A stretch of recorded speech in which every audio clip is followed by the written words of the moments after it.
Assalamualaikum warahmatullahi wabarakatuh.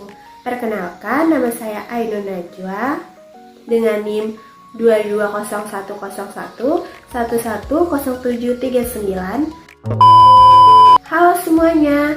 Jadi, pada pertemuan kali ini kita akan membahas mengenai ekosistem laut.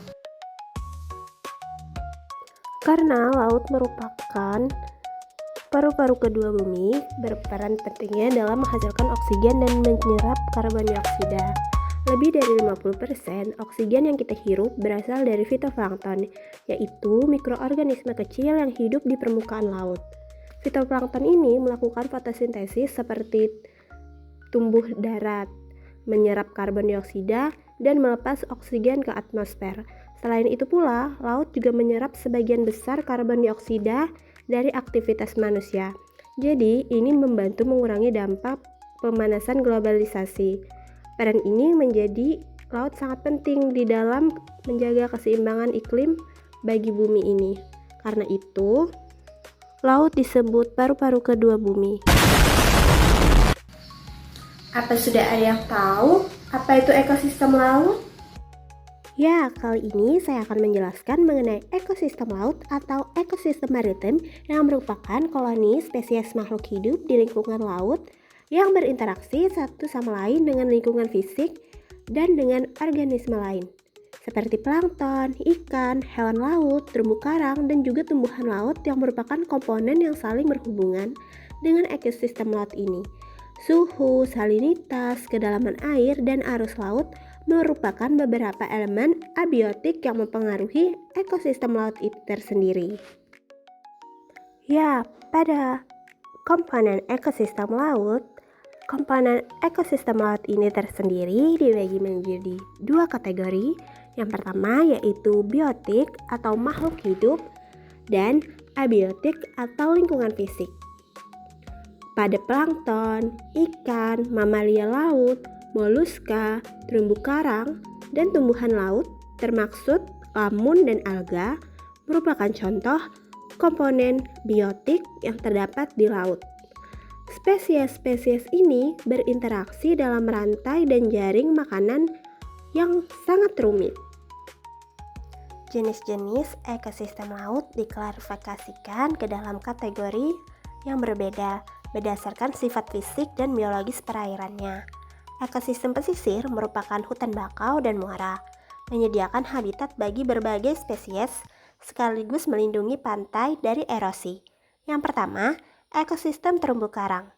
Yang kedua, ekosistem laut dalam. Yang ketiga, ekosistem padang lamu.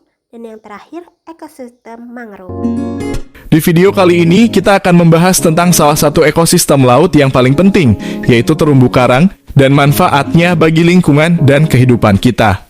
Terumbu karang adalah ekosistem laut yang sangat kaya dan beragam, berfungsi sebagai rumah bagi ribuan spesies laut.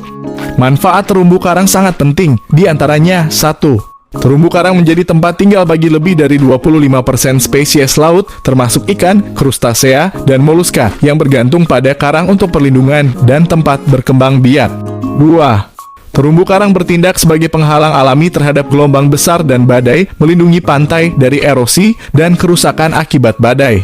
3. Banyak komunitas manusia bergantung pada terumbu karang sebagai sumber mata pencaharian, baik dari perikanan maupun pariwisata, terutama di wilayah tropis.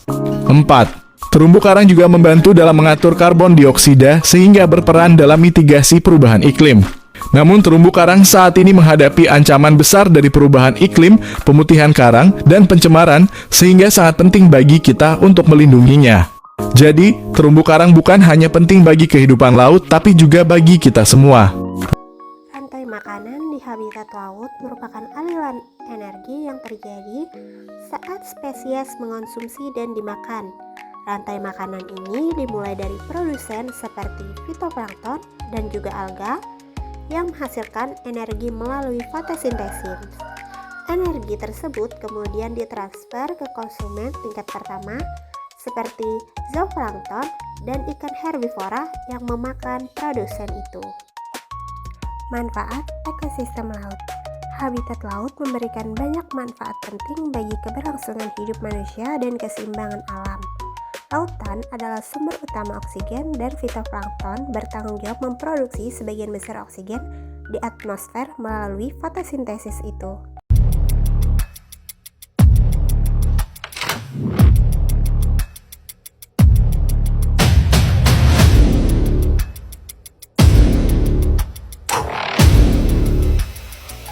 Upaya pelestarian ekosistem laut ini, memperlindungi ekosistem laut sangat penting untuk menjamin keseimbangan lingkungan dan keberlanjutan sumber daya laut.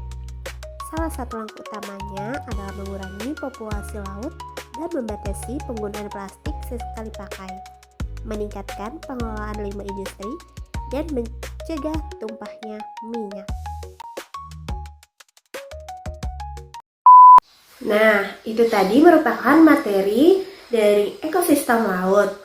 Sekiranya itu saja dari pertemuan kita kali ini. Sampai bertemu di pertemuan selanjutnya. Dadah. Terima kasih.